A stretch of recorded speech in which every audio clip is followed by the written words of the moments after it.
Hi, welcome to our next complex numbers video. In this video, we're going to explore how to solve irrational equations. Now, an irrational number is a number that cannot be written as a fraction. For example, pi and Euler's number e and surds are all irrational numbers. We've talked about surds. Surds are numbers that are written in the form of a plus or minus b times the square root of c. And we're going to focus on surds when we solve irrational equations. And the key thing to solving equations with surds is to take powers on both sides to undo the roots.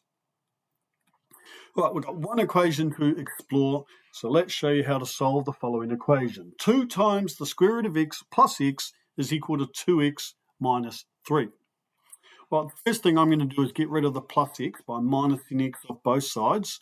2x minus x leaves us 1x minus 3 on the right-hand side. Now I've got to get rid of the square root of x. So I'm going to square both sides. Now on the left-hand side, look, I've got 2 times the square root of x. So I need to go 2 squared first, which is 4, and then square root of x times square root of x, which is x.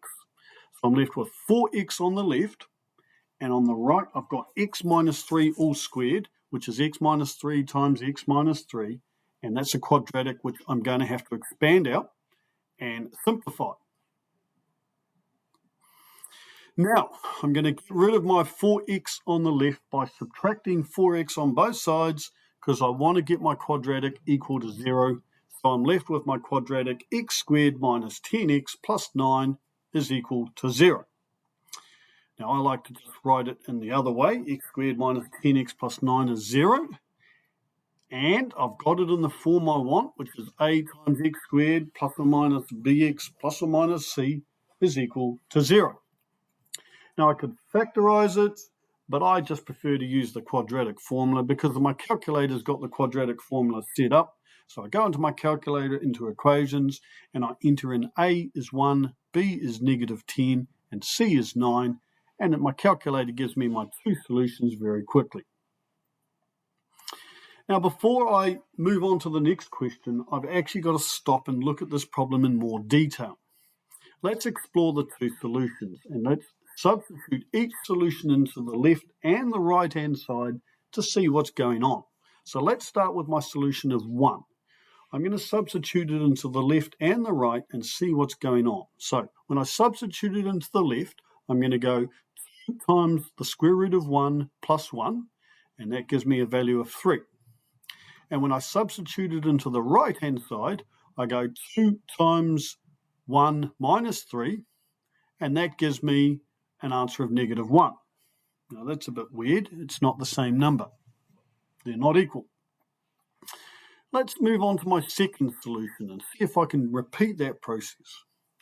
I substitute it into the left-hand side, and I go 2 times the square root of 9 plus 9. That gives me an answer of 15.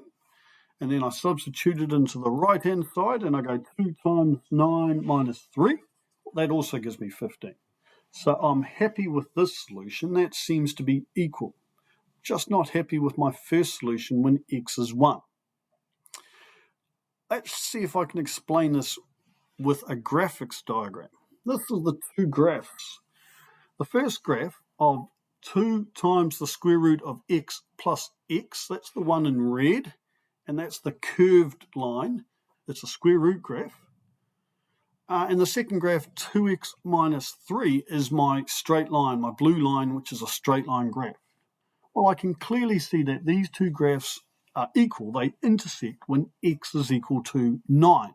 So x equals 9 is a good solution. But they don't seem to intersect when x is equal to 1. And that's because the graph of 2 times the square root of x plus x is actually the positive part of the square root. Remember, when you square root something, there's a positive and a negative answer. And I could put in the negative part of the graph, and that's where they intersect at 1. But I'm not asking for that equation to be solved, because otherwise I'd have to write down a new equation, negative 2 times the square root of x plus x equal to 2x plus 3. And I'm not asking you to solve that equation. So x equal to 1 is no longer a valid solution, and the only solution we're looking for is x is equal to 9. Thank you very much.